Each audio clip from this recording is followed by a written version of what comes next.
past traumas and triggers. Hey, it's Paulie, your peer specialist. I want to talk to you about trauma and triggers. I was working with an individual the other day. Even though he had been clean and sober for several years, he was still moved by past trauma and triggered by events and individuals. So we had to work through his inventory. We had to discuss why and how he was affected and his part in it, all those great things. The reason being is the past is there to teach you lessons, not to punish you, not to shame you, not to guilt you, but to give you the insight to move forward. And one of the insights that we realized, and I think he started to understand, was he was still trapped in the bondage of self, right? Even after taking away the drugs, the alcohol, and the negative influences, when someone came into his life and triggered him, his first thought was, how does this affect me?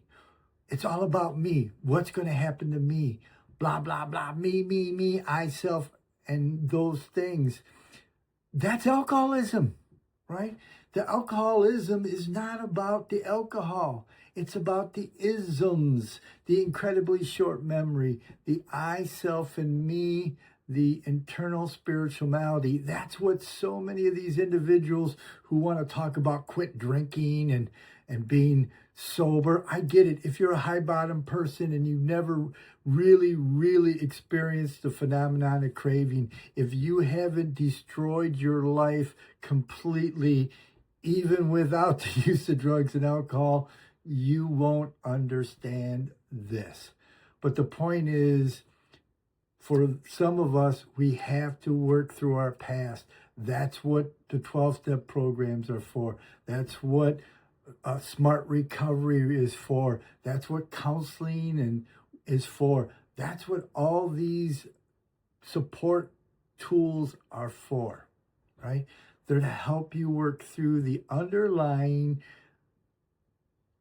causes that made drinking and using drugs a viable choice, right? Because nobody intentionally wants to use drugs. Nobody wants to intentionally destroy their life and wakes up every day, hey, this is a good idea. No, most of us thought we were just being recreational users, but we were driven to escape. We were driven to hide, driven to run. I'm a runner. That's what I like to do. I don't like to face any kind of pain, physical, emotional, spiritual, any uncomfortability. So how do I solve that right away? Quick fix, drugs, alcohol. But the problem is when I wake up, the problem is still there.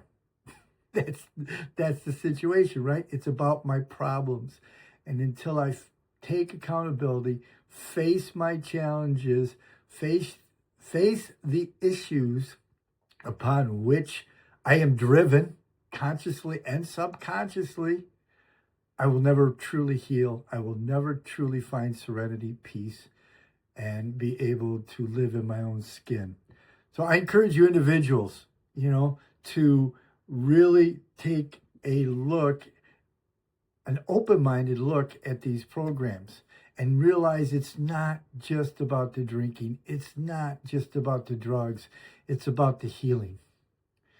It's about self-help. It's about self-improvement. It's about self-love. Love yourself enough to take some action, and you will not regret it. You will find that the best thing you can do to help yourself and help others is to get as healthy as you can. All right. That's enough for me. Starting to ramble. Be well, be safe, be good to yourself. Hey, I'm Paulie, peer specialist, recovery coach. I'm here for you. DM me if you have other questions. A lot of exciting things coming our way. Have a great day.